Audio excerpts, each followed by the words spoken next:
छत्तीसगढ़ चुनाव को लेकर बीजेपी कोर ग्रुप की अहम बैठक। छत्तीसगढ़ चुनाव को लेकर दिल्ली में बीजेपी कोर ग्रुप की अहम बैठक जारी है। ये बैठक केंद्रीय मंत्री मनसुख मांडविया के आवास पर की जा रही है, जहां छत्तीसगढ़ बीजेपी नेता भी मौजूद हैं। जानकारी के अनुसार आज शाम केंद्रीय चुनाव समिति की बैठक में प्रत्याशियों के नाम को मंजूरी मिलने वाली है। प्रधानमंत्री नरेंद्र मोदी, राष्ट्रीय अध्यक्ष जेपी नड्डा, केंद्रीय गृह मंत्री अमित शाह भी बैठक में शामिल होंगे। यूपी के सीएम योगी सीजी में करेंगे विधानसभा चुनाव प्रसार।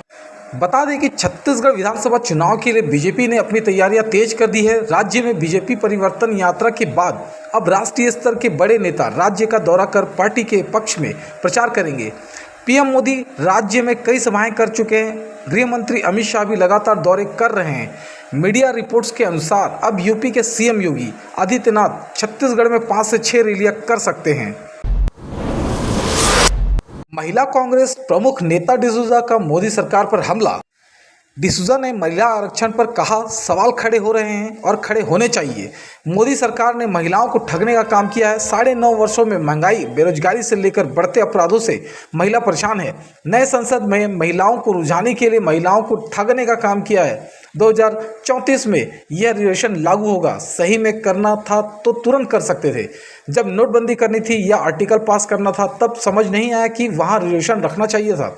महिला रिजर्वेशन बिल से आक्रोश महिलाओं में बहुत ज़्यादा है। इंडिया गठबंधन की सरकार बनेगी तब 33% महिला रिजर्वेशन तुरंत लागू होगा। छत्तीसगढ़ में सर्व आदिवासी समाज ने बनाई हमर राज पार्टी। छत्तीसगढ़ में अगले कुछ महीनों में ही विधानसभा चुनाव होने जा रहे हैं। इस बीच छत्तीसगढ़ में सर्व आदिवासी समाज भी चुनावी मैदान में कूद गई है।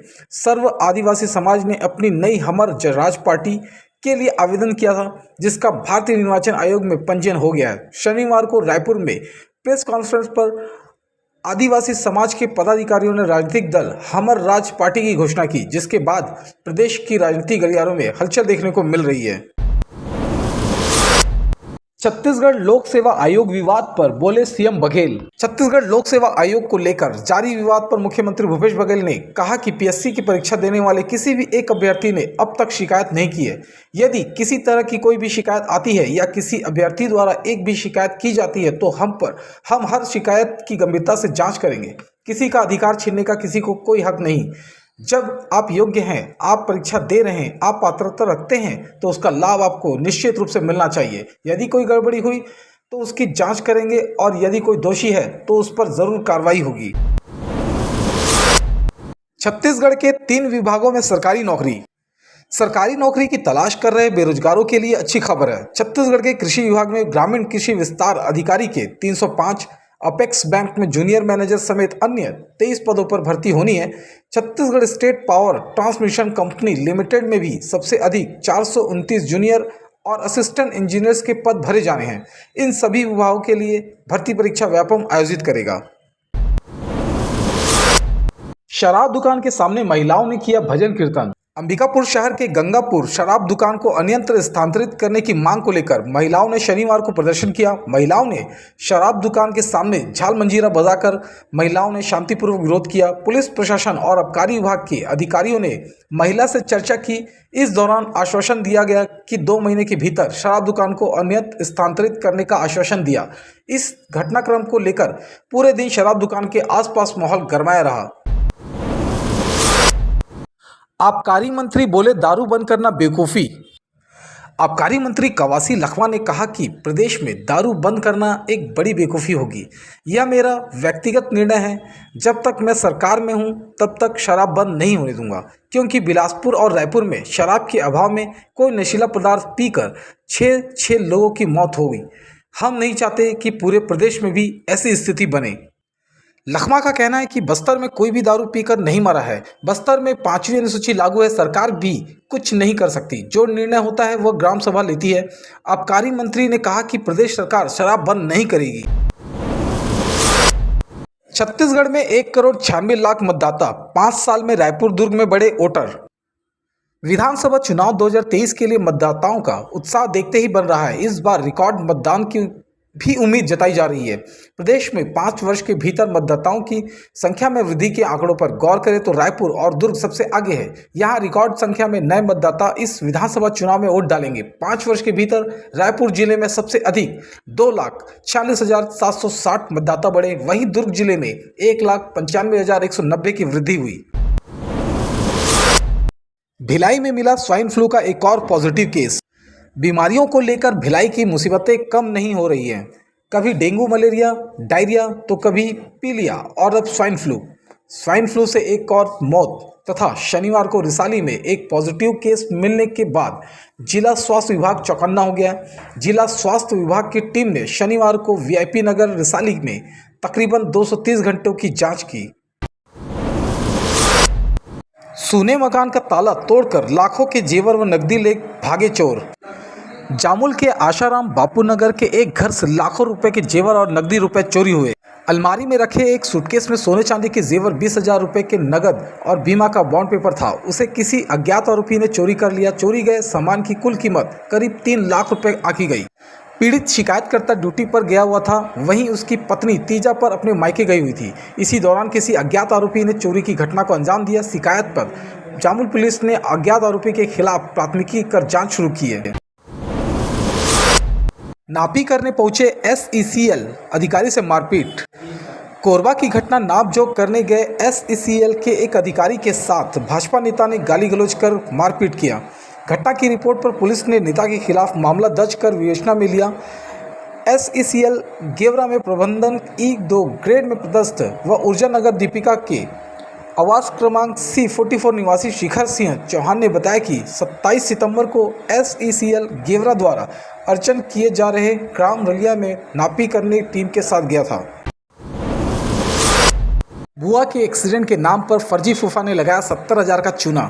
गरियाबंद में मुख्य नगर पालिका अधिकारी के पद कार्यरत आशीष तिवारी को 29 सितंबर को शाम करीब 6 बजे कॉल आया, जिसमें रिश्तेदार बनकर इलाज के नाम पर गरियाबंद नगर पालिका परिषद सीएमओ से ऑनलाइन ठगी का मामला सामने आया है। ठग ने फूफा बनकर बुआ के एक्सीडेंट के नाम पर सीएमओ से 70,000 रुपये की राशि अपने खाते में डलवा ली। ठगी का एहसास होने पर सीएमओ ने कोतवाली थाना 420 का मामला दर्ज करवाया है। दिव्यांग की हत्या और लूट के मामले में दोहरी उम्र कैद की सजा। जबलपुर अपर सन न्यायाधीश अभिषेक सक्सेना की अदालत ने शाहपुरा के बहुचर्चित दिव्यांग मंगल जैन हत्याकांड और लूट के मामले के आरोपित शाहपुरा निवासी चीना उर्फ शुभम श्रीवास्तव को दोहरी उम्र कैद की सजा सुनाई है। साथ ही 400 रुपये का जुर्माना भी लगाया है। शाहपुरा पुलिस ने अपराध दर्ज कर अदालत में चालान पेश किया। अदालत ने मामले की गंभीरता को देखते हुए दोहरी उम्र कैद की सजा सुनाई। 15-17 युवकों ने तलवार लहराकर की गुंडागर्दी। महासमुंद के नयापारा वार्ड नंबर 11 में करीब 15-17 युवकों ने तलवार लहराकर गुंडागर्दी करते हुए मोहल्ले के युवाओं के साथ मारपीट की।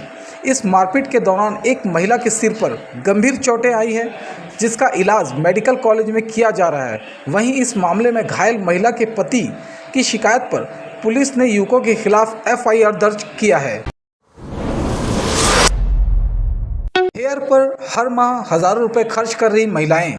हेयर महिलाओं का गहना है। इस गहने को सहेजने के लिए वे हर महीने हजारों और साल में कई लाखों रुपए तक खर्च कर देती हैं।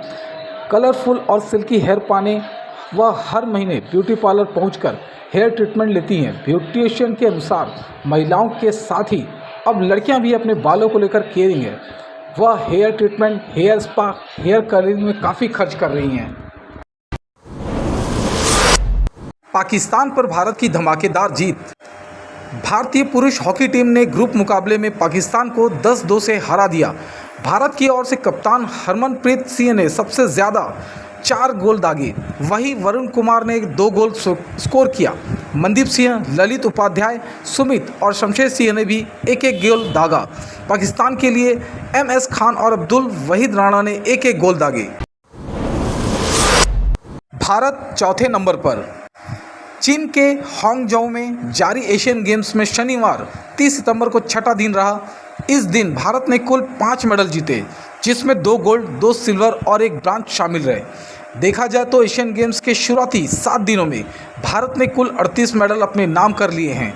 इसमें 10 गोल्ड, 14 सिल्वर और 14 ब्रांज मेडल शामिल हैं। भारत पदक तालिका में फिलहाल चौथे नंबर पर है।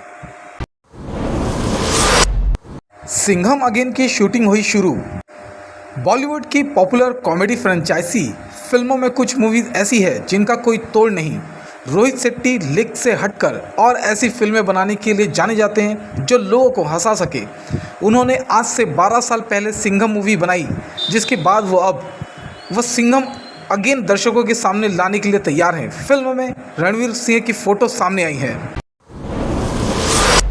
फुकरे 3 को पछाड़कर चंद्रमुखी 2 ने छापे इतने करोड़। कंगना रनौत स्टारर चंद्रमुखी 2 सिनेमाघरों में दस्तक दे चुकी है। फिल्म में शानदार शुरुआत की, लेकिन दूसरे और तीसरे दिन फिल्म की कमाई बहुत कम रही।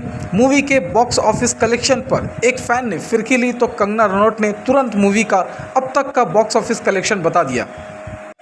चंद्रमुखी ने सिर्फ 3 दिन वर्ल्ड वाइड में करीब 40 करोड़ रुपए का कलेक्शन किया है।